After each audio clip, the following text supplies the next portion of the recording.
네, 오늘은 경상남도 창원시 승산구 반지동에 있는 까치아파트 101동 5층 경매물건에 대해서 권리 분석하고 입찰가를 산정해 보겠습니다. 건물 면적은 31.45제곱미터이고 실평수는 9.51평입니다. 현재 유찰된 것은 없고 100%인 감정가와 똑같은 1억 6천만 원입니다. 그리고 1차 입찰기일은 2024년 10월 16일입니다. 매각 물건 현황을 살펴보면 5층 중에 5층입니다. 사용승인은 1991년 5월 27일입니다. 임차인 현황을 살펴보면 임차인이 2명으로 나오고 있습니다.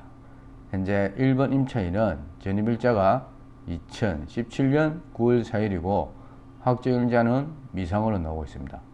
배당 요구 종기일은 2024년 3월 4일인데 임차인이 배당 요구한 것은 2023년 12월 19일로 나와 있습니다. 보증금은 5천만 원 나와 있습니다. 그리고 2번 임차인 1번 임차인의 승계인으로 봅니다. 한국토지주택공사 경남지역 본부장입니다. 전입일자는 2017년 9월 4일이고 확정일자는 2017년 9월 6일입니다. 배당 요구는 2023년 12월 13일에 한 상태입니다. 역시 보증금은 승계받은 5천만 원입니다. 자, 임차인 내역을 한번 분석해 보겠습니다.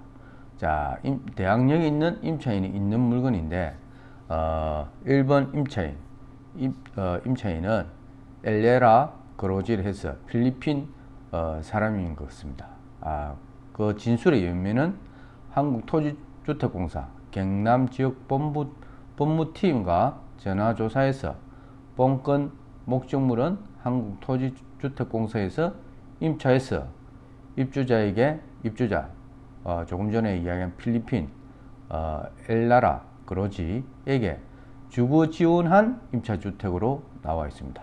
그리고 엘라라 그로지는 필리핀에서 이주해서 현재 거주지에 살고 있다고 그렇게 나와 있습니다. 그리고 전입세대 확인서 및 주민등록 등본 발급 확인해 본 결과 해당 주소의 입주자 엘라라 그로지가 가족이 등재되어 있다는 것입니다. 그리고 현장 조사 및 전화 조사에 의하면은 1번 목적물의 임대차는 한국토지주택공사 경남지역본부장이 임차해서 입주자 엘라라 그로지에게 주거 지원을 한 것으로 나와 있습니다. 그리고 위 임차 보증금 5천만 원 중에서 한국토지주택공사에서 4,750만 원을 지원했고 입주자가 250만 원을 각각 지불한 것으로 나와 있습니다. 그리고 확정일자에 의해서는 입주자는 확정일자 자료가 보이지 않고 한국토지주택공사에서는 2017년 9월 중에 확정일자를 받았다고 나와 있습니다. 그런데 개인정보 보호 차원에서 집행관에게 자료 제출이 곤란하다고 이야기를 했고 그래서 차후 법원에 권리 신고 절차에서 제출하겠다고 진술을 한 것으로 나옵니다. 그리고 한국토지주택공사는 임대인은 전 소유자 유금이고 임차인은 한국토지주택공사이며 한국토지주택공사가 지정한 입주자는 엘라라 그로지다 그렇게 나와 있습니다. 그럼 매수인에게 대항할 수 있는 임차인이 있으면 보증금이 전액 변제되지 않으면 잔액은 매수인이 인수한다는 내용이 함께 나와 있습니다.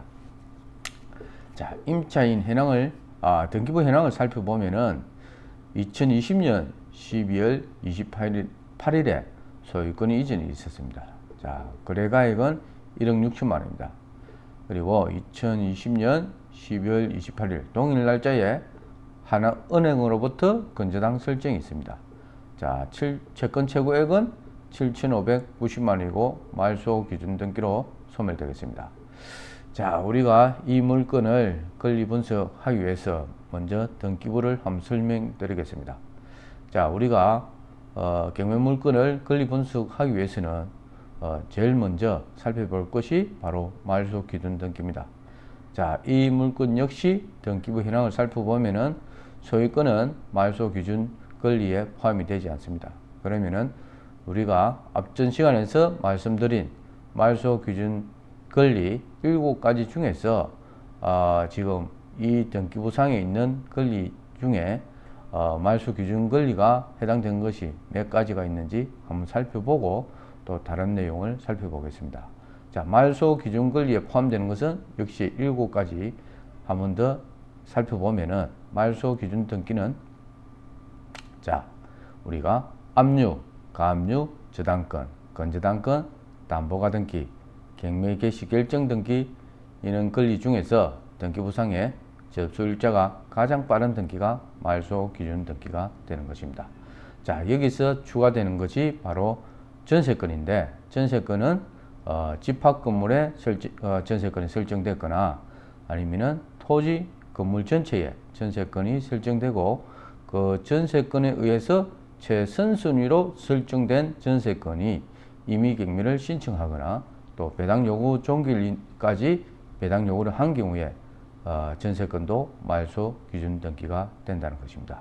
자, 중요한 것은 최선순위 전세권일 때 가능하다는 것입니다. 자, 그리고 여기서 보면은 조금 전에 살펴본 7가지 말소 기준 권리에 해당되는 권리들을 이 등기부상에서 한번 살펴보겠습니다. 이 등기부상의 권리는 왼쪽에 보면은 소유권부터 해가지고 11가지의 권리가 있습니다. 자, 소유권은 말소 기준 권리에 포함이 되지 않습니다. 자, 2번 건저당 포함이 됩니다. 그리고 3번의 신용보증기금의 가압류 역시 말소 기준 권리에 포함이 됩니다. 또 4번에 보면은 부산신용보증재단의 가압류 역시 말소 기준 권리가 됩니다. 그리고 5번에 전북은행의 가압류도 역시 말소 기준 권리가 됩니다. 그리고 수영세무서라는 거 보니까 부산수영구를 이야기하는 것입니다.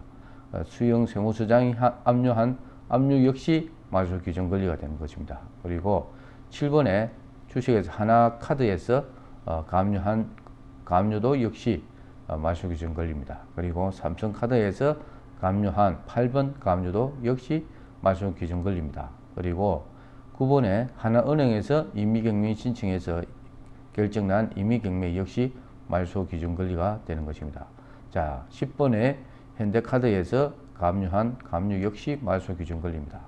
그리고 11번에 보면은 국민건강보험공단에서 압류한 역시 압류도 말소 기준 권리가 되는 것입니다. 자, 왼쪽에 보면은 남바가 놓아 있는데 지금 권리는 11가지인데 소유권을 1번 소유권을 제외한 나머지 10개의 권리는 다 말소 기준 권리에 해당되는 것입니다. 자, 다시 한번 살펴보면은 자, 여기서 말소 기준 권리는 압류, 가압류, 저당권, 건저당권, 담보가 등기, 경매 개시 결정 등기 이런 권리 중에서 등기부상에 접수일자가 가장 빠른 등기가 말소 기준 등기가 되는 것입니다. 자, 그러면은 이 권리들 지금 11가지 중에서 소유권을 말소 기준 권리에 포함되지 않기 때문에 자, 제외하고 이 10가지의 권리는 다 말소 기준 권리가 됩니다. 조금 전에 설명드린 바와 같이 자, 이 등기부상에 접수일자가 가장 빠른 등기가 여기서 쉽게 말하면 대장이 되는 것입니다. 그것이 바로 말소 기준 권리가 되는 것입니다. 자, 왼쪽에 보면은 접수일자가 나와 있습니다. 하나은행의 건저당은 2020년 12월 28일입니다. 그리고 세 번째 있는 신용보증기금의 가압류는 2022년 8월 17일입니다. 네 번째에 있는 부산신용보증재단의 가압류는 2022년 8월 18일입니다. 그래서 이 세 가지 권리만 봐도 최고 먼저 접수한 일자가 바로 하나은행의 건저당이 최고 먼저 접수를 한 상태입니다. 그래서 이 10가지의 말소 기준 권리에 해당되는 권리 중에서 접수일자가 가장 빠른 것이 바로 하나은행의 건저당입니다. 2020년 12월 28일. 그래서 하나은행의 건재당이 말소 기준 등기가 되는 것입니다. 자, 말소 기준 등기가 되면은 자 보면은 요 한번 더 살펴보고 또 설명을 드리도록 하겠습니다. 자, 말소 기준 권리보다 앞서는 권리를 선순위를 합니다. 그리고 말소 기준 권리보다 뒤에 오는 권리를 후순위를 합니다. 자, 선순위는 낙찰자가 인수를 해야 됩니다. 그런데 후순위는 낙찰자가 인수를 하지 않습니다. 자, 그러면은 이 권리에서 지금 보면은 말소 기준 권리가 지금 보면은 2020년 12월 28일에 설정된 하나은행의 건재당입니다. 그러면은 건재당 이후 가압류 그리고 압류 임의경미는 다 소멸되는 것입니다. 그럼 여기서 중요한 것은 하나은행의 건재당이 말소 기준 권리인데 2020년 12월 28일보다 앞선 선순위가 우리가 낙찰 받으면은 인수해야 되는 그런 권리입니다. 그러면은 임차인이 전입일자가 2020년 12월 28일보다 앞선 일찍 전입 신고를 했으면은 우리는 선순위이기 때문에 낙찰자가 인수를 하게 되는 것입니다. 자, 한번 살펴보겠습니다. 보면은 건재당은 2020년 12월 28일입니다. 네, 임차인은 보니까 2017년 9월 4일에 전입을 했습니다. 그러면은 임차인이 지금 전입일자가 건재당의 말소 기준 등기인 건재당보다 선순위로 지금 전입 신고가 되어 있기 때문에 지금 임차인의 보증금을 낙찰자가 인수를 해야 됩니다. 인수를 해야 되는데 이 낙찰자 임차인이 전입일자와 확정일자를 제대로 받았고 배당 요구도 배당 요구 종결 이내에 정확하게 했기 때문에 이 매각 대금에서 배당을 받아가기 때문에 입찰자 입장에서는 전혀 임차인의 보증금 가지고 신경 쓸 부분은 아닙니다. 그래서 입찰자는 편안한 마음으로 입찰하면 되겠습니다. 그리고 우리가 이제 살펴볼 것은 지금 보면은 임차인은 지금 5천만 원이 소액보증금에 해당되는지 그 부분만 한번 살펴보겠습니다. 물론 소액보증금에 해당되든 되지 않든 물론 입찰자 입장에서는 크게 신경 쓸 부분은 아닌데 임차인 입장에서 소액보증금에 해당되면은 대항력이 없을 때도 받아갈 수 있기 때문에 이 금액이 소액보증금에 되는지는 한번 살펴보는 보도록 하겠습니다. 자, 보면은 주택임대차보호법에서 지금 보면은 소액보증금에 해당되기 위해서는 지금 보면은 이렇게 나와 있습니다. 주민등록 전입이 되어야 됩니다. 자, 전입신고를 말합니다. 그리고 건물 인도를 받아야 됩니다. 그래서 소유주택 소액임차인의 최우선 변제금을 받기 위해서는 주민등록 전입신고가 되어야 되고 그리고 건물을 인도해서 점유하고 있어야 됩니다. 그렇게 되면은 해당 물건의 경매물건이 매각되면은 매각 금액의 2분의 1 한도 내에서 최우선 변제금을 받게 되는 것입니다. 자, 매각 대금이 1억이면은 2분의 1인 5천만 원 범위 내에서 소액보증금 최우선 변제금을 받게 되는 것입니다. 자, 그리고 우리가 이 소액보증금 최우선 변제금을 받는 기준은 계약서에 있는 계약 날짜가 아니고 담보물건 설정일 기준을 합니다. 그래서 여기 나와 있는 대로 설정일 기준은 임대차 계약서에 있는 계약일이 아니고 담보물건 즉 건재당권이나 담보가등기, 전세권 등의 담보물건 설정일 기준으로 하게 되는 것입니다. 그래서 여기 보면은 주택 소액 임차인의 최우선 변제금은 여기 나와 있는 담보물건 설정입니다. 그럼 이 경매물건에서도 보면은 담보물건이 여기 보면은 이 물건에서 최선순위 담보물건이 바로 2020년 12월 28일에 설정한 하나은행의 건재당입니다. 그러면 2020년 12월 28일 기준으로 해서 소액보증금에 이 5천만 원이 임차인 보증금 5천만 원이 해당되는지를 살펴보는 것입니다. 자, 2020년 12월 28일에 임차인의 보증금 5천만 원이 소액보증금에 해당되는지 살펴보겠습니다. 2020년 12월 자, 다시 보면은 2020년 12월 28일 보면은 담보물건 날짜가 설정 일자가 쭉 녹아 있습니다. 그러면은 여기서 2020년이면은 지금 여기에 포함됩니다. 2018년부터 2018년 9월 18일부터 2021년 5월 10일까지 이 기간에 들어가는 이 기간 내에서는 지역마다 요 보증금이 소액 보증금 범위가 녹아 있습니다. 보면은 여기서 자 이게 이쪽에 녹아 여기는 지역이고 여기는 소액 보증금의 범위가 녹아 있고 이 범위에 소액 보증금 범위에 들어갔을 때 오른쪽에 있는 최우선 변제 금액을 자기가 대항력이 없더라도 은행 건저당보다 후순위로 전입 신고하는 바람에 대항력이 없어서 배당을 못 받는 상황에 가더라도 주택임대차 보호법에 의해서 소액보증금 범위에 들어가면은 건저당보다 더 우선순위로 배당받게끔 이렇게 만들어 놓은 것이 주택임대차 보호법의 취지입니다. 그래서 그럼 소액보증금 범위에 들어가야 최우선 변제 금액이 정해지게 되는 것입니다. 자, 그러면은 조금 전에 살펴본 2020년 자 임차인은 담보물건 최선순위 담보물건 하나은행의 건저당 설정일이 2020년 12월 28일이니까 이 담보물건 설정일 기준에 소액보증금에 들어가는지 보겠습니다. 이 날짜입니다. 2018년 9월 18일부터 2021년 5월 10일까지. 이때 서울 지역에서 이 임차인이 살고 있었으면은 자 소액보증금은 1억 1천만 원 범위에 들어가야 됩니다. 자 임대차 계약서상의 보증금이 자 1억 1천만 원 이하일 때 여기 오른쪽에 녹아 있는 최우선 변제 금액이 3,700만 원까지는 건저당보다 은행 건저당보다 더 우선순위로 매각대금에서 배당을 해준다는 것입니다.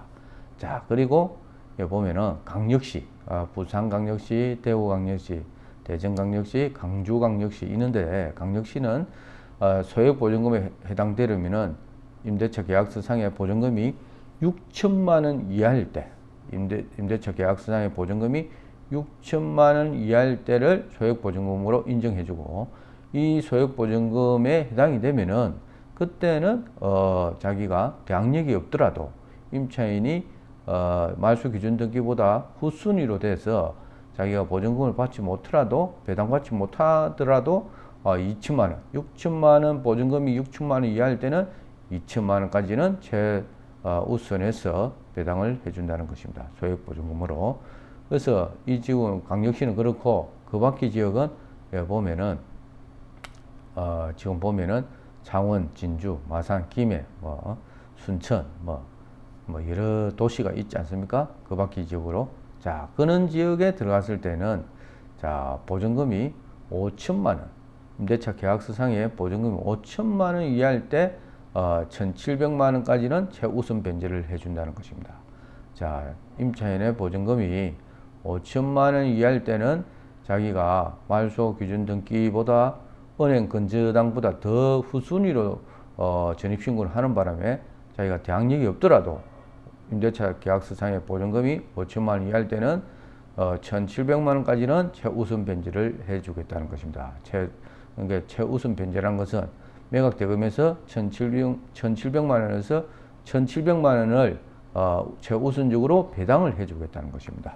자, 건저당보다 더 우선적으로 그 내용입니다. 그래서 지금 보면은 이 지역이 5천만 원 이하일 때 1,700만 원이 최우선 변제를 하기 때문에 지금 임차인이 보면은 자 보증금이 5천만 원입니다. 그래서 임차인은 소액보증금에 해당되는 것입니다. 자 그래서 이 임차인은 지금 전입 매각 말소 기준 등기인 하나은행 건저당이 2020년 12월 28일인데 2020년 12월 28일보다 더 앞서서 전입 신고를 했기 때문에 이 임차인은 이 5천만 원을 전에 다 배당받게 되는 것입니다.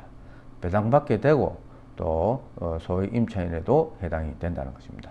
그래서 더블로 받지는 못하기 때문에 보증금 5천만 원은 자 우선적으로 받는다는 것입니다. 자 그래서 이렇게 보면은 자 여기서 한 가지 더 중요한 것은 이 물건의 사용 승인이 보면은 1991년 5월 27일입니다. 그리고 5층 중에 5층이면은 재건축 아파트입니다. 우리가 1994년 사용 승인이 1994년 되는 아파트가 30년 되는 것입니다. 준공 후 30년 이후의 아파트는 30년이 넘는 아파트는 재건축을 할 수 있도록 도시정비법에 나와 있습니다. 그래서 이 아파트도 보면은 5층 중에 5층짜리 재건축 아파트입니다. 그래서 세대수가 얼마나 되고 그 다음에 재건축 단계가 어느 단계에 가 있는지 한번 살펴보는 기회를 가지고 있습니다. 자, 그래서 여기 보면 총 세대수가 500세대입니다. 자, 그리고 사용 승인은 1990년 9일에 9월 달에 났다는 것이고, 자, 그러면은 이 아파트가 지금 지금 이 사용 승인을 보면은 한 4년 정도 됐다고 보입니다. 그러면은 이 아파트에서도 지금 재건축이 어느 정도 진행되고 있을 것 같습니다. 그래서 그 내용을 한번 살펴보겠습니다. 자, 그러면은 우리가 일단은 재건축 내용을 공부를 한번 하고 이 단계를 한번 살펴보겠습니다.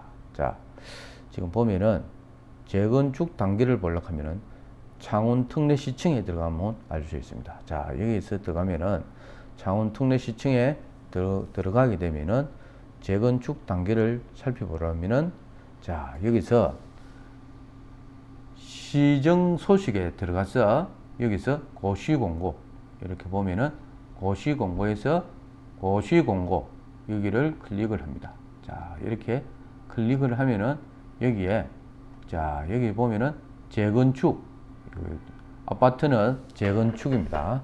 자, 주택 같은 거는 재개발이고, 그러면 재건축을 이렇게 클릭을 입력을 해서 자, 자기가 입력을 해야 됩니다. 그래서 검색을 눌러주시면 됩니다. 자, 이렇게 검색을 누르게 되면은 자, 그 창원 지역에 지금 재건축이 진행되고 있는 아파트들이 지금 다 녹아 있습니다. 지금 보면은 반지 1구역. 자, 여기입니다. 자, 여기 보면은 자, 여기서 열어서 이렇게 자, 열어 보겠습니다. 이 아파트가 어느 정도 진행이 되고 있는지 자, 보면은 자, 반지 1구역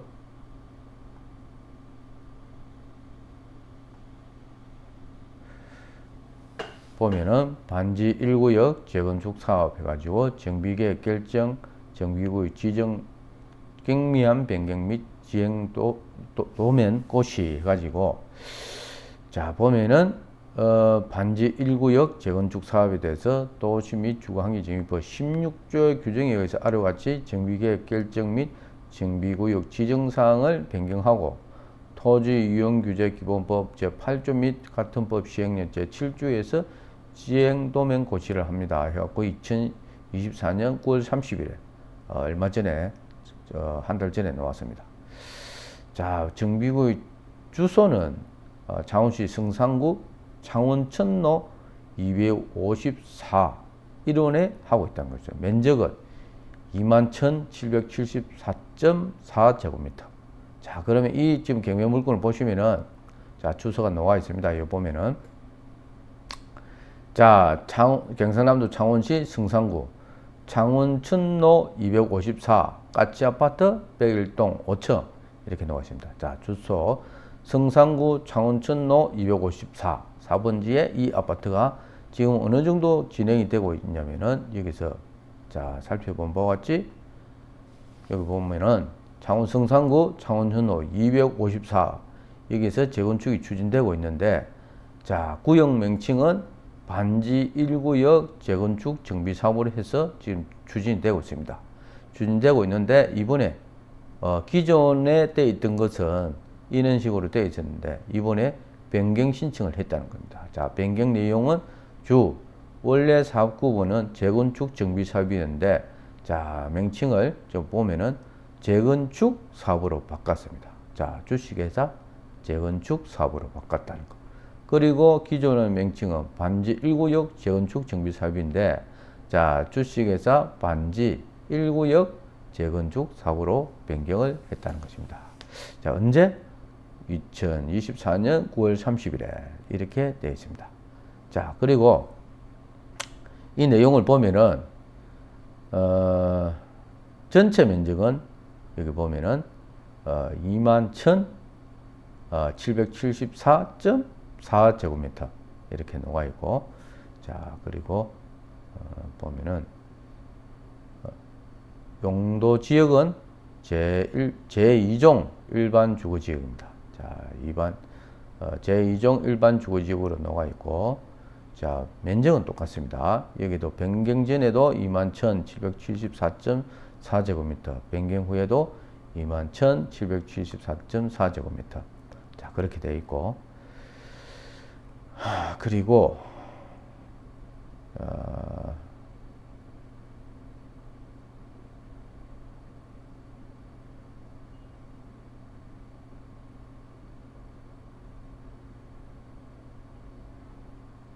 자, 여기 보면은 그럼 앞으로 건축되는 새 아파트는 그럼 몇 층까지 되냐면은 여기 보면은 높이 및 최고 층수 해가지고 90m까지 짓겠다. 90m 이하로.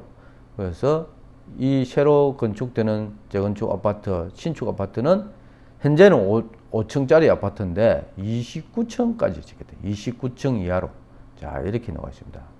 그리고 자, 여기 보면은 주택 규모 및 규모별 건설 비율은 지금 현재는 500세대인데 신축 아파트는 500세대를 넘어선 502세대를 짓겠다는 겁니다.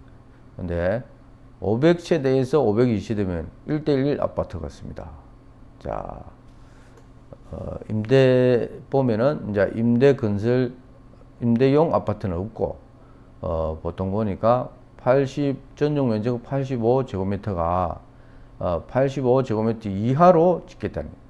85제곱미터 이상 되는 아파트는 짓지 않고 이하로 해서 자 502세대를 짓겠다는 것입니다. 이쪽에 재건축 조합에서 자 그런 내용이고, 그리고 쭉 보면은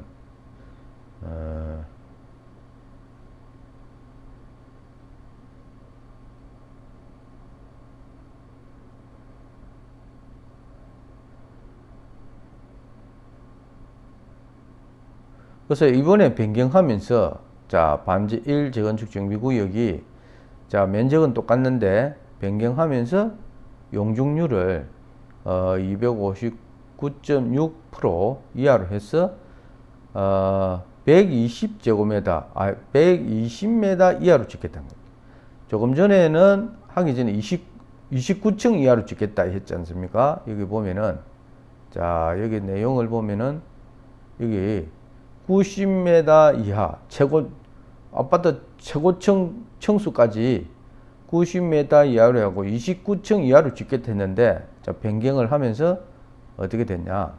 자 우리는 재건축 조합에서 120m 이하로 짓겠다. 최고층을 37층까지도 짓겠다 이겁니다. 그래서 37층 이하로 최고 높이는 120m 이하, 최고층은 37층 이하로 짓겠다. 이렇게 변경이 된 상태입니다. 자, 그리고 또 하나 더 살펴볼 것은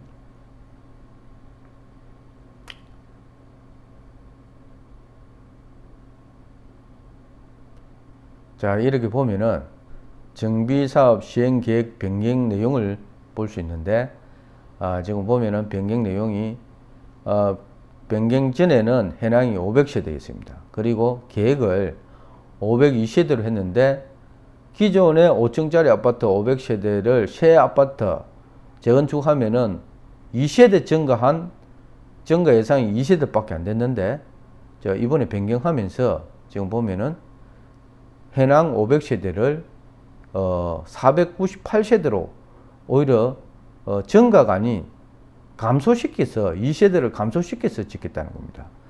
감소시키면서 층수는 더 높게 짓겠다는 그런 계획을 세운 것이 바로 여기 정비사업 조합에서 이렇게 지금 되어 있습니다.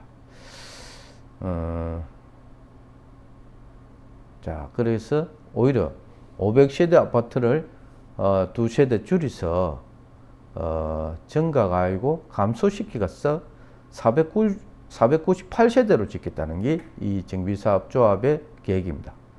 자, 그렇고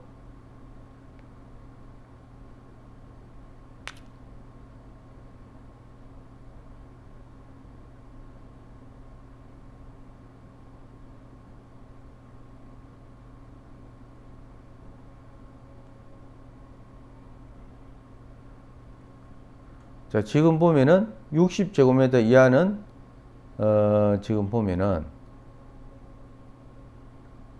지금 나와 있는 아파트는 지금 보니까 30제곱미터에서 50제곱미터 이하로 500세대가 구성되어 있다는 겁니다. 그래서 평수가 좀 다 작지요. 최고 큰 게 50제곱미터고 작은 거는 30제곱미터로 되어 있다. 그러면 이 우리 경매 물건 나온 거는 보면은 31제곱미터입니다. 31제곱미터. 자, 그래서 지금 이 아파트 구성이 500세대로 되어 있는데 평수는 30제곱미터에서 50제곱미터 이하로 구성되어 있다는 겁니다.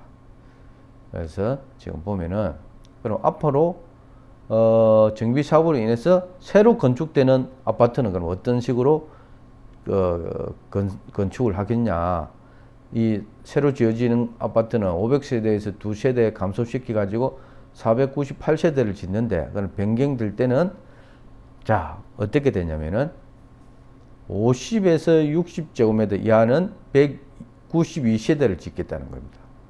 그리고 60제곱미터에서 85제곱미터 이하는 자, 272세대를 짓겠다는 겁니다. 그리고 자, 보면은 85제곱미터에서 135제곱미터 이하는 34 세대를 짓겠다. 자, 그런 계획입니다. 지금 보니까 아까는 보니까 85제곱미터 이하만 짓겠다 했는데 이번에 변경하면서 자, 85제곱미터 이상에서 135제곱미터 이하도 34세대는 짓겠다는 겁니다. 그래서 오히려 총 세대수는 500세대에서 498세대로 2세대를 감소시키고 이러고 보면은 다시 보면은 50제곱미터에서 60제곱미터 이하를 192세대 짓겠다. 그리고 60제곱미터에서 85제곱미터를 이하의 세대를 272세대 짓겠다. 그리고 85제곱미터에서 135제곱미터 이하를 34세대 짓겠다. 이런 내용입니다. 자, 그런 내용이 이제 지금 계획에 놓아 있다는 거, 그 정도 알고 입찰을 하시면 될 것 같아요. 자, 그러면은 이 아파트가 그러면 어느 단계에 들어가 있냐, 그 부분도 한번 살펴볼 필요가 있습니다.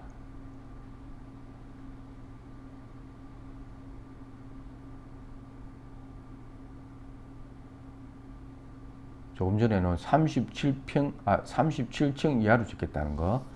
자, 거기 녹아 있고.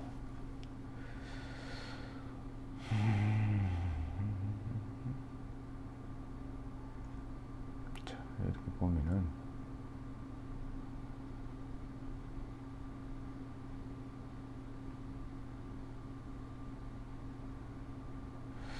자, 여기서 보면은, 반지 1구역 재건축 사업, 정비계획 결정, 정비구역 지정, 경미한 변경 및 지행 도면 고치, 이런 단계에 지금, 자, 이까지 우리가 살펴봤고, 자, 그러면은, 재건축 아파트가 어떻게 진행되는지 한번 설명을 드리도록 하겠습니다.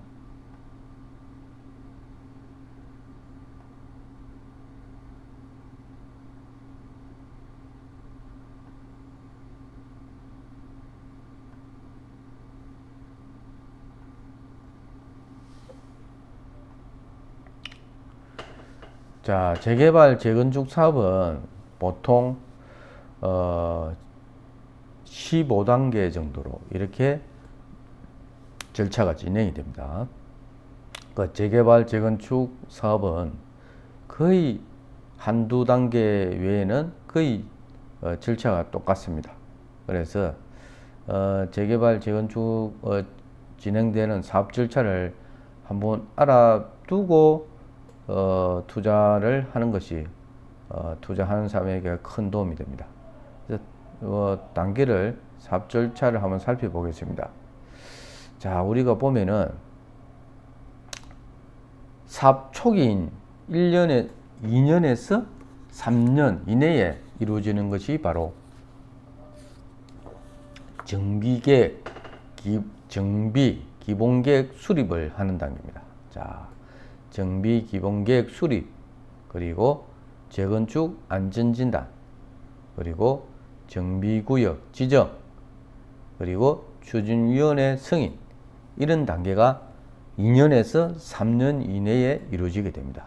자, 15단계 중에서 자, 여기는 보면은 1, 2, 3, 4, 5, 6, 7, 8, 9, 10, 11, 12, 13, 14, 15, 16단계로 만들어 놨는데 딱 15단계는 아니지만 다 15단계로 하든 16단계를 하든 자, 거의 비슷합니다.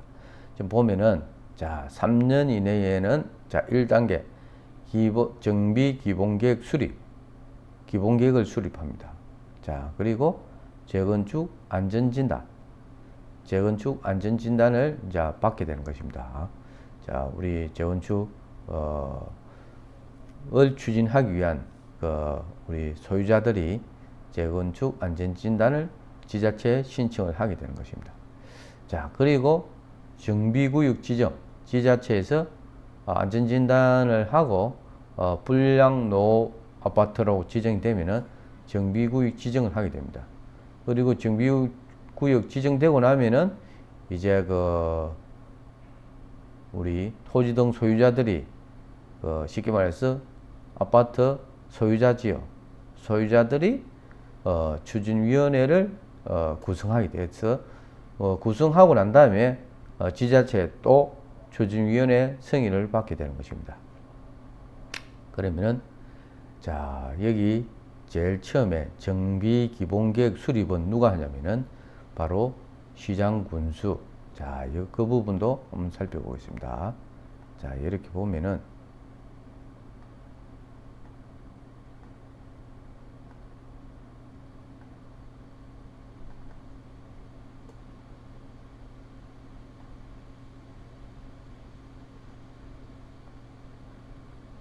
자, 정비구역을 이제 정비구역이 어떤 용어인지는 잠깐 설명드리면은 정비구역은 정비사업을 계획적으로 시행하기 위해서 도시정비법 16조에 따라서 지정 고시된 구역을 정비구역이라고 하고 있습니다.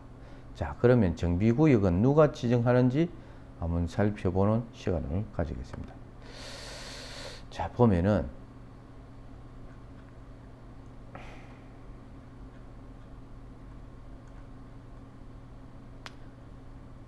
자, 여기 보면은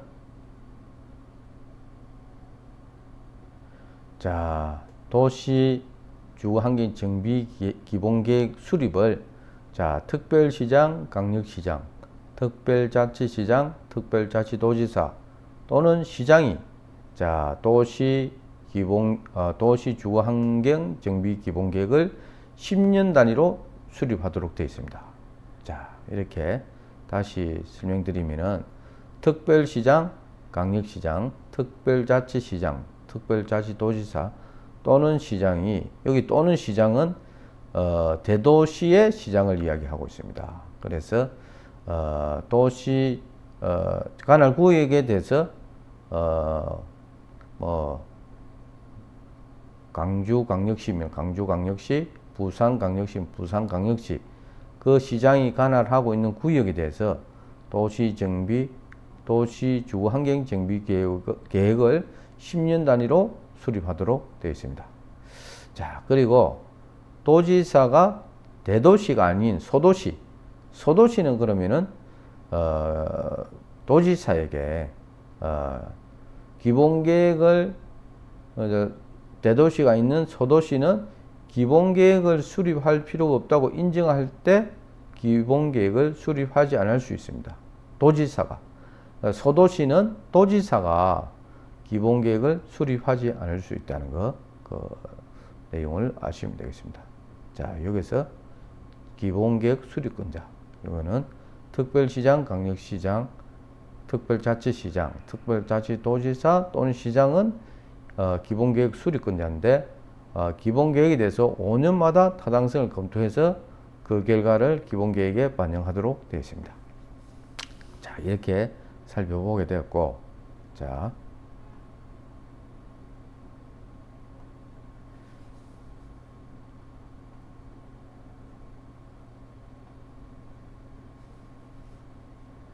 이렇게 정비 기본계획을 이렇게 시장 군수가 수립을 하고, 그 다음에 아파트 소유자들이 재건축 안전진단을 지자체에 받고 노불량 건축물로 인정받으면은 지자체에서 정비구역 지정을 하게 됩니다.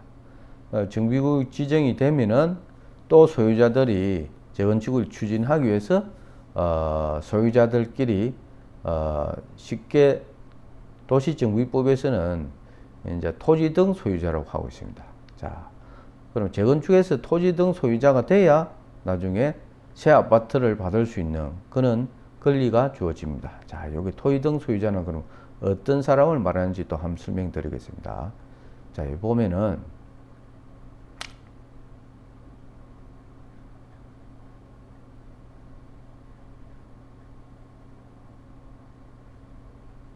자, 토지 등 소유자가 돼야 새 아파트를 받을 수 있는 그런 권리가 주어지게 됩니다. 자, 토지 등 소유자는 그러면은 재개발 사업에서는 토지 등 소유자에 해당되려면은 토지만 가지고 있어도 토지 소유자가 됩니다. 그리고 건축물만 소유하고 있어도 토지 등 소유자가 됩니다. 그리고 그 지상권자도 토지 등 소유자에 포함이 됩니다. 근데 여기서 토지 소유자, 건축물 소유자는 각자 토지만 가지고 있어도 재개발 사업에서는 분양 자격이 주어지고, 건축물 소유자에게도 새 아파트를 받을 수 있는 분양 자격이 주어지는데, 자, 여기서 재개발 사업의 지상권자도 토지 등 소유자에 포함되지만은 단 이 토지 소유자, 건축물 소유자와 차이점은 토지 등 소유자의 지상권자가 포함되지만은 분양 자격은 주어지지 않는다는 그런 차이점이 있습니다. 자, 그것은 도시정비법 시행령에 나와 있습니다. 자, 그래서 재개발 사업에서는 땅을 가지고 있는, 토지만 가지고 있는 사람도 역시 재개발 구역에 토지만 가지고 있어도 새 아파트를 받을 수 있는 분양 자격이 주어지고, 건축물만 가지고 있어도, 건축물만, 땅은 소유자가 아닌데 건축물만 소유자일 때도 새 아파트를 받을 수 있는 분양 자격이 주어집니다. 그런데 지상권자는 토지 등 소유자에는 포함되지만은 나중에 새 아파트를 받을 수 있는 그런 분양 자격은 주어지지 않는다는 것이 도시정비법 시행령에 나와 있습니다. 자, 오늘 우리가 보는 것은 재건축 사업입니다. 그럼 재건축 사업에서는 새 아파트를 받을 수 있는 자격이 주어지기 위해서는, 자, 정비구역, 지금 재건축 아파트가 재개발되고 있는 지역, 그 정비구역에 위치한 건축물도 소유해야 되고, 그리고 그 부속 토지도 소유를 해야 되는 것입니다. 자, 재개발은 건축물만 가지고 있어도 분양 자격이 주어지고, 토지만 가지고 있어도 분양 자격이 주어지는데, 재건축 아파트에서 새 아파트를 분양받기 위해서는 토지와 건축물을 동시에 모두 소유자여야 됩니다. 한 사람이 토지도 소유자, 건축물도 소유자일 때 분양 자격이 주어지고, 만약에 토지만 소유자고 건축물만 소유자일 때 이렇게 별도로 토지와 건물이 별도 소유권을 가지고 있을 때는, 자, 분양 나중에 새 아파트에 입주할 수 있는 그런 자격이 주어지지, 입주권이 주어지지 않습니다. 자, 그 부분 차이점이 있다는 거. 그래서 여기 재건축 사업에 나중에 자기들이 안전진단을 받는 것도 역시 토지와 건물 그 부속 토지의 소유자, 즉 역시 여기서 말하는 토지 등 소유자에 포함이 되는 사람들이 재건축 안전진단을 받게 되는 것입니다. 자, 여기서 자, 그렇게 토지 등 소유자들이 추진위원회를 구성해서 그 지자체, 아파트가 위치하고 있는 지자체의 추진위원회 승인을 받고, 그 다음에 추진위원회 승인을 받고 나면은 또 추진위원회에서 조합 설립 인가를 받아야 됩니다. 재건축 사업을 추진하기 위해서는 자, 추진위원회에서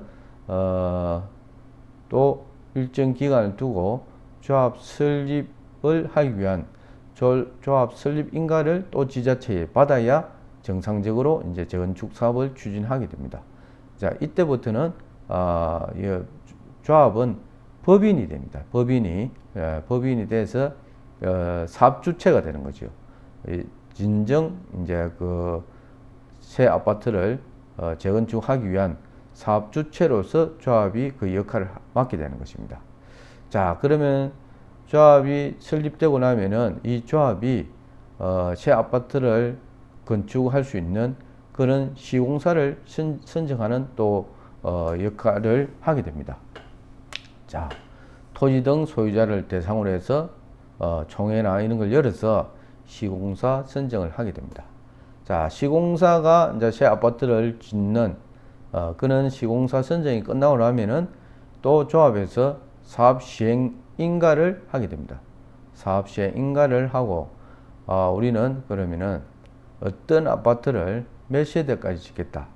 그리고 평수는 뭐 34평짜리는 몇 세대를 구성하겠다. 그리고 또 몇 층까지 짓겠다. 뭐 이는 여러 가지 이제 사업 시행 인가를 받습니다. 그리고 종전자산 평가는 5층짜리 아파트지만은 자, 1층과 5층은 가격이 다 다릅니다. 그리고 인테리어가 되어 있는지에 따라서도 감정평가사가 와서 구축, 조금 있으면 철거할 아파트지만은 철거하기 전에 감정평가사가 와서 각자 감정평가를 하게 됩니다. 인테리어 되어 있는 아파트, 그리고 층수가 5층짜리 아파트지만은 1층과 5층은 가격이 다 다릅니다. 같은 조건 때. 그럴 경우를 대비해서 감정평가사가 종전자산 평가를 하게 되는 것입니다. 그리고 그 감정평가가 끝나고 나면은 조합원들에 대한 조합원 분양 신청을 하게 됩니다. 자, 이 재건축 아파트에서 주인은 바로 조합원입니다. 그래서 조합원들에게 최고 좋은 위치에 제 아파트가 들었으면은 최고 좋은 위치의 아파트를 먼저 분양하기 위해서 조합원 분양 신청을 받습니다. 기존의 토지 등 소유자를 대상으로 조합원 아파트 분양 신청을 받게 되는 것입니다. 자, 이게 보면은 이렇게 기간이 자, 추진위원회 승인까지 한 초창기에 2~3년 걸립니다. 추진위원회 끝나고 나면은 조합 설립 인가와 시공사 선정하는데 또 1~2년 걸립니다. 그리고 사업 시행 인가와 그리고 감정평가 이루어지고 나면은 감정평가 끝나고 나면은 조합원들에게 쉽게 말해서 토지 등 소유자에게 새 아파트에 몇 평짜리를 신청할 것인지 그는 분양 또 그리고 새 아파트를 원하지 않고 그냥 자기는 감정평가 나온 대로 현금 청산을 원하는 또 그 토지 등 소유자도 있습니다. 왜 그러냐면 부동산 경기가 하락할 시기는 자, 지금 감정 놓은 거로 그냥 현금 청산을 원하는 그런 토지 등 소유자가 있기 때문에 그러면 자기가 새 아파트를 분양 신청하는 사람이 있고 또 현금 청산을 원하는 사람이 있습니다. 그래서 이렇게 조합원 분양 신청까지 또 1~2년 걸리고 그 이후에 이제 정말 관리 처분 계획이 이 아파트를 새 아파트를 짓는데 가장 중요한 역할을 하는 게 바로 관리 처분 계획 인가입니다. 자, 여기서 모든 계획이 수립됩니다. 조합원은 500세대인데 만약 현금 청산한 조합원이 100세대가 있으면은 자, 조합원에게 조합원 분양 아파트는 400세대밖에 안 됩니다. 왜 그러냐면은 조합원 100명은 자기가 현금 청산 받고 감정평가원 이 가격을 해서 현금 청산 받고 자기가 새로 건축되는 신축 아파트는 원하지 않기 때문에 그러면 그런 걸 반영해 가지고 그러면은 일반 분양 아파트는 그럼 100세대는 조합원 아파트는 400세대 짓고 만약에 뭐 600세대를 짓게 되면은 기존의 500세대에서 조합원이 전체 다 새 아파트에 입주하기를 원하면은 조합원 분양 아파트가 500세대고 600세대 중에서 100세대만 일반 분양 아파트를 짓게 되는데 지금 조합원 아파트 500세대 중에서 100명 정도가 현금 청산을 원하면은 그러면 조합원 아파트는 400세대를 짓고 일반 분양 아파트는 200세대를 짓게 되는 것입니다. 자, 그런 계획이 바로 여기 관리처분 계획 인가에 다 포함이 되는 것입니다. 자, 층수도 조금 전에 가치 아파트도 29층 이하로 짓겠다 했다가 나중에 변경해서 37층 이하까지 짓겠다. 뭐 이런 여러 가지 계획을 확정 짓는 이는 단계가 관리처분 계획 인가 단계입니다. 자, 관리처분 계획 인가 단계가 끝나고 나면은 그리고 일반 분양 세대를 몇 세대 짓겠다. 이런 것도 다 정해지겠죠. 그리고 이 관리처분 인가 끝나면은 이제 기존에 있는 세입자나 소유자들이 구축 아파트에서 이주를 하게 됩니다. 자, 이주를 하면서 또 이주가 끝나면은 구축 아파트를 철거하게 되는 거죠. 철거하고 그다음에 공사가 착공이 시작되는 겁니다. 자, 착공하면서 조합원 동호수 추첨이 이루어집니다. 자, 조합원 아파트에 대해서 조합원 동호수 추첨이 이루어지게 됩니다. 일반 분양보다 조합원 아파트의 동호수 추첨이 빨리 이루어지는 것은 조합원 아파트는 이 조합원들이 이 재건축 아파트의 주인이기 때문에 자기들이 선점하는 것이요, 좋은 자리를. 그래서 조합원 동호수 추첨이 이루어지게 됩니다. 자, 이 끝나고 나면 이제 공사가 이제 실제 착공이 되는 것입니다. 자, 이렇게 착공이 되고 그 다음에 착공 되고 난 다음에 준공 이전에 이제 보통 보면은 착공하고 완공되는데 한 3년 정도, 평균 3년 걸리는데, 자, 준공 이전에 조금 전에 말한 대로 500세대 아파트인데 조합원 아파트가 400세대고 200세대가 이제 일반 분양 아파트니까 일반 분양 아파트에 대해서 이제 일반 분양을 하게 됩니다. 자, 그는 조합원이 아닌 일반인들을 상대로 일반 분양 아파트에 대해서 일반 분양하고 그리고 준공이 이루어지고 나면은 시 아파트에 입주를 하게 됩니다. 자, 입주하고 난 다음에 이루어지는 것이 이전 고시하고 재개발, 재건축 사업에 대해서 청산 절차가 이루어지게 되는 것입니다. 자, 그러니까 입주까지 거의 15단계가 이루어집니다. 16단계는 입주하고 이후에 이전 고시 및 청산이 이루어진다는 것입니다. 자, 그러면은 우리 재건축에 투자하시는 분들은 중요한 것이 그럼 자기는 소액인데 지금 투자금 소액인데 어느 단계에 그러면 들어가야 자기가 투자를 할 수 있냐, 그게 가장 궁금해 합니다. 자, 그거는 보면은 자, 이 초창기 지금 보면은 2, 3년 이 시장 군수가 정비 기본 계획을 수립하고 자, 안전 진단을 요 토지 등 소유자가 신청을 하게 됩니다. 자, 이런 단계는 거의 정보가 그 아파트 입주자나 아니면은 토지 등 소유자 외에는 잘 알 수가 없습니다.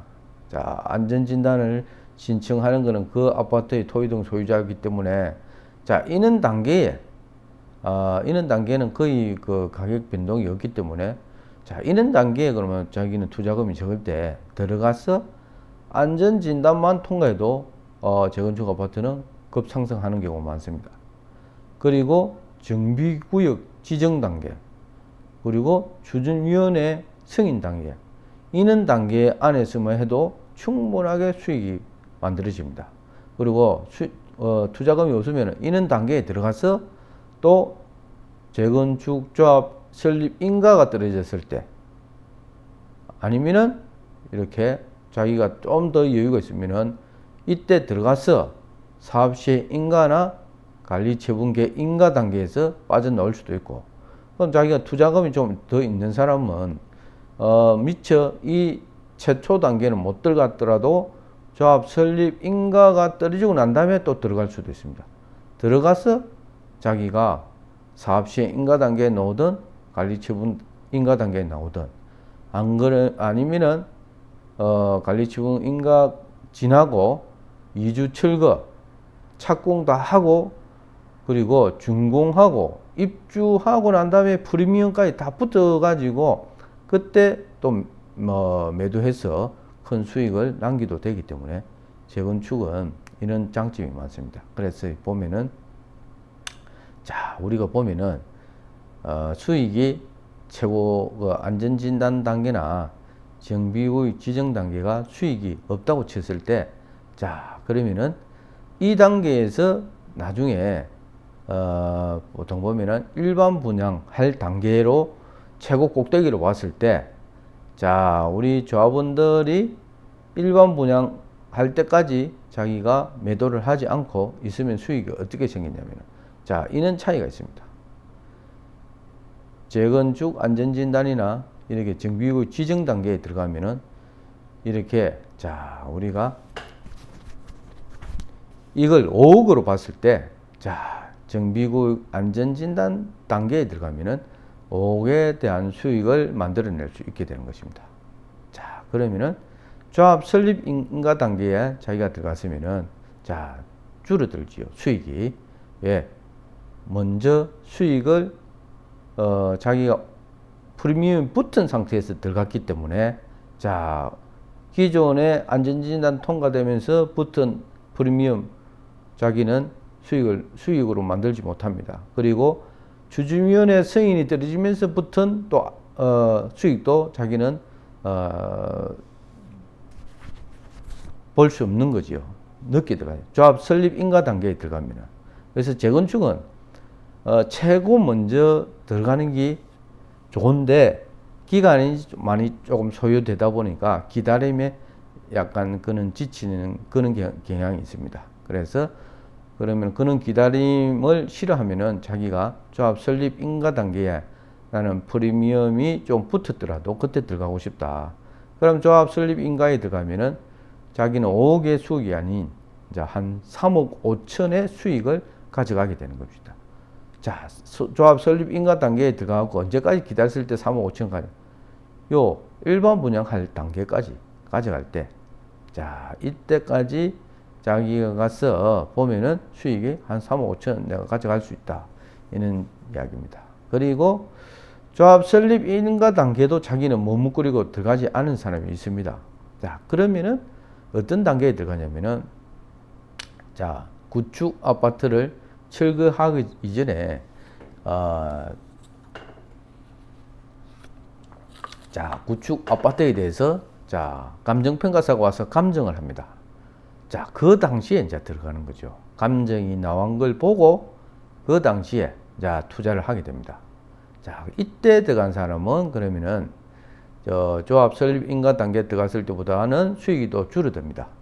자, 사업이 계속 진행돼 갈수록 늦게 투자하는 사람은 계속 수익이 줄어들 수밖에 없습니다. 앞에 붙은 프리미엄을 가져갈 수 없기 때문에, 자, 이 단계는 계속 새 아파트가 만들어져 가는 단계로 보시면 됩니다.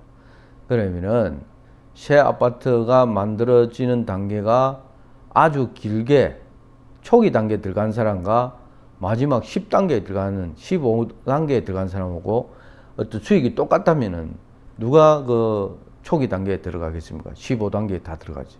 그러니까 단계가 계속 진행될수록 수익이 계속 따라 붙는다는 거, 그런 특징을 가지고 있는 게 재건축 사업이고 정비 사업이다. 그래서 이때 재건축 아파트에서 그 감정평가가 이루어지고 난 다음에 들어가면은, 자, 이때는 한 또 3억 3억 정도, 3억 정도의 수익밖에 발생이 안 된다.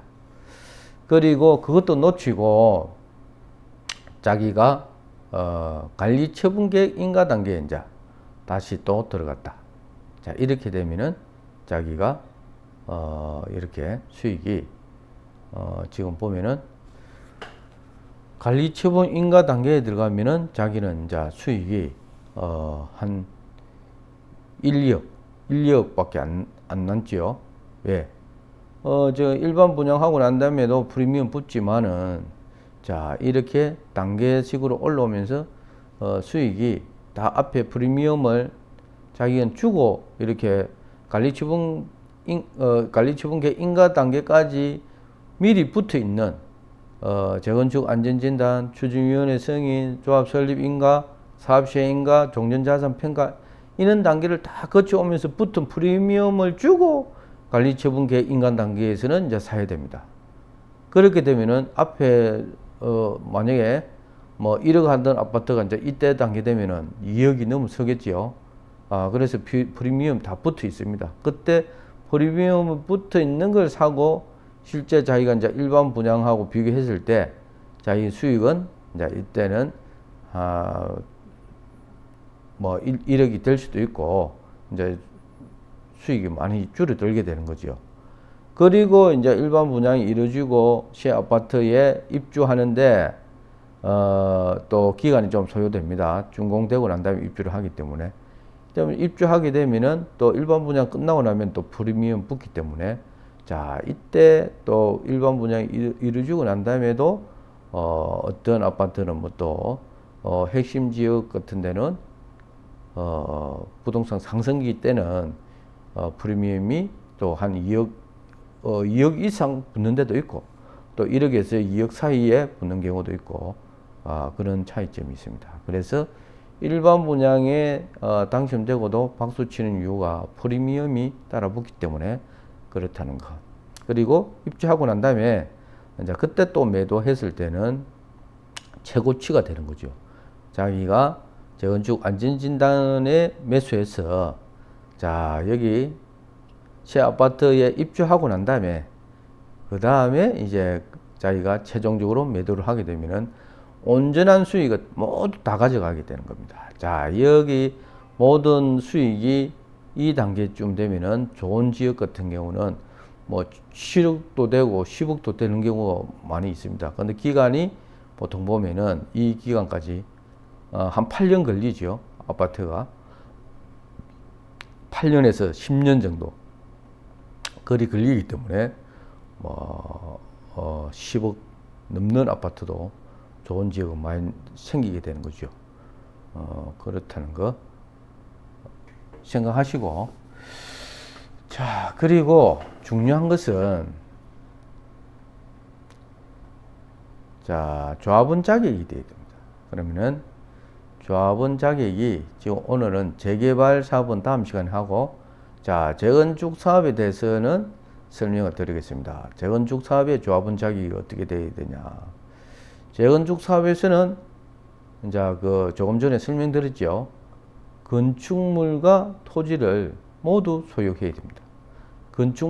재건축은 건축물만 소유하든, 재개발은 건축물만 소유하든 아니면 토지만 소유해도 분양 자격이 주어지는 토지 등 소유자에 해당이 되는데, 재건축 사업은 토지와 건물을 모두 소유해야 됩니다. 모두 소유한 사람만이 토지 등 소유자가 되고, 그리고 재건축의 또 한 가지 더 특징은 토지 등 소유자가 조합원이 되는 거. 딱 토지 등 소유자는 무조건 조합원이 된다는 것이 아니고, 토지 등 소유자이면서 재건축 사업에 자기가 동의를 해야 됩니다. 자, 1차적인 것이 토지 등 소유자가 되어야 된다. 그럼 토지 등 소유자가 되기 위해서는 건물만 소유한다든지 토지만 소유하면 안 되고, 건축물 및 토지, 그 부속 토지를 모두 소유해야 토지 등 소유자가 되고, 토지 등 소유자이면 되고 난 다음에 그러면은 또 자기가 조합원이 되기 위해서는 그 조합 설립에 동의를 해야 됩니다. 동의하지 않으면은 또 조합원이 될 수 없습니다. 자, 이 부분이 중요하다는 거예요. 재건축 사업에 동의를 하지 않으면은 조합원이 될 수가 없다는 거. 자, 그리고 1번. 건축물 및 그 부속 토지 모두 소유자가 되어야 된다는 거. 그게 도시정비법 39조의 내용입니다. 자, 그래서 재건축 조합의 조합원은 무조건 자기가 조합 설립에 동의를 해야 조합원이 된다는 걸 알 수가 있습니다. 자, 그리고 오늘 내용을 모두 설명드리기는 좀 시간이 많이 부족한데 다음 시간에는 이런 내용을 집중적으로 또 강의를 한번 하겠습니다. 자, 오늘은 조합원, 재건축 조합원이 되기 위해서는 토지 등 소유자에 해당이 되어야 되고, 토지 등 소유자에 해당되기 위해서는 건축물 및 부속 토지 소유자가 된다. 그리고 그래야 토지 등 소유자가 되고, 토지 등 소유자가 되고 난 다음에 바로 조합원이 되는 것이 아니고 재건축 설립에 동의를 해야 재건축 조합원이 된다는 거. 여기까지 설명드리고 나머지는 또 다음 시간에 설명드리겠습니다. 자, 그러면은 우리가 이 아치 아파트의 지금 입찰가를 그럼 한번 산정해 보겠습니다. 자, 지금 보면은 건물 면적이 31.45제곱미터입니다. 자, 보면은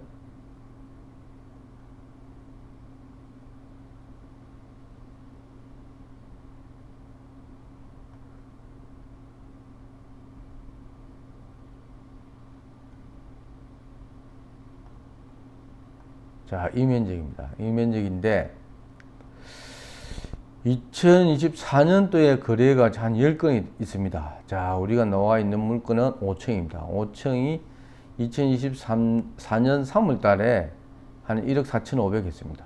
자, 그리고 나머지는 5층이 없는데 지금 저층 기준으로 보면은 8월 달에 1층이 1억 4,800, 또 1층이 1억 2,500, 그리고 2층이 1억 4,500 이렇습니다. 자, 그러면은 재건축 아파트에서 특별하게 1층에 인테리어가 안 돼 있고 5층 인테리어가 돼 있으면은 또 인테리어 가격이 반영되지만은 동일한 조건으로 돼 있을 때 보통 1층보다는 5층이 감정가가 좀 낮습니다. 그런데 지금 보면은 9층이 9월 달에 지금 2층이 1억 4,500, 그리고 8월 달에 1층이 1억 4,800. 자, 이렇게 되어 있습니다. 그리고 7월 달에 3층이 1억 5천, 그리고 또 5월 달에 1층이 1억 5,200 이렇게 되어 있습니다. 자, 그러면은 5층이 조금 가격이 낮으니까 자, 우리가 가격을 좀 빼면은 2024년 10월 달에 이 5층 즉 나와 있는 물건의 실거래가는 우리는 한 1억 4천으로 보겠습니다. 1억 4천. 자, 그러면은 이 경매 물건의 10월달 실거래가는 지금 보는 1억 4천 정도 보는데 지금 보면은 2024년 10월 16일에 1차 매각기일이 잡혀 있는데 1억 6천입니다. 최종 매각 대금이 매각 가격이 1억 6천인데 지금 이번에는 유찰되는 게 100%입니다. 이걸 입찰받을 사람 아무도 없는 것 같아요. 자, 그래서 이거는 한번 유찰되면은 1억 6천만 원에 20%씩이면은 3,200만 원이죠. 3,200만 원이 이제 차감되면은 그때는 80% 됐을 때는 입찰자가 생기겠습니다. 지금은 없을 것 같고.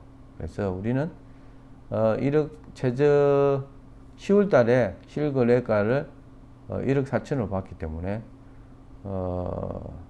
다음 달은 한 1억 3천? 1억 3천 정도에 입찰을 하면 될 것 같습니다. 자, 우리는 이 물건은 이번에는 어렵고, 자, 다음 달에 입찰가를 한번 적어 볼까요? 우리가 그냥 자, 우리는 매수 신청 보증금은 자 여기서 입찰가를 하면 그러면은 1억 3천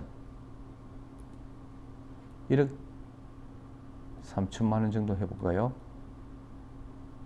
자 1억 3천만 원 정도 이렇게 하고 자 여기서 보면은 이 물건이 한번 유찰된다고 보면은 3,200만 원이 차감됩니다. 여기서. 자, 그러면은 우리가 최저 입찰가 매수 신청 보증금을 우리는 10% 이상 적으면 되니까 3,200원 차감하면은 1억 2,800만 원입니다. 1억 2,800만 원. 자, 1억 2,800만 원이니까 우리는 그 1억 2,800원의 10%가 매수 신청 보증금이니까 자 우리는 130만 원. 자 그냥 우리는 130만 원 정도. 이건 자 이번 달이 아닙니다. 이건 다음 달에 11월 달에 걸 우리가 한번 적어 보는 겁니다. 자 130만 원을 해야 된다. 자 이렇게 130만 원 정도를 매수 신청 보증금을 해야 된다. 자 그리고 여기에 자기압수표를 이렇게 하고 자 매수 신청 보증금은 자기압수표로 제출하겠다는 거. 그리고 입찰자 적고 도장 찍어서 제출하고 여기서 주의사항에서 가장 중요한 것은 매수 신청 보증금을 길 입찰표를 작성하면서 자 우리가 실수하는 경우가 있습니다. 자 이럴 때는 수정할 부분이 생기면은 수정 완료할 때는 새 길 입찰 용지를 사용하셔야 된다는 거. 자 그렇지 않고 수정을 하게 되면 수정한 부분을 제출하게 되면은 우리가 그 입찰 무효가 된다는 거 반드시 기억하시기 바랍니다.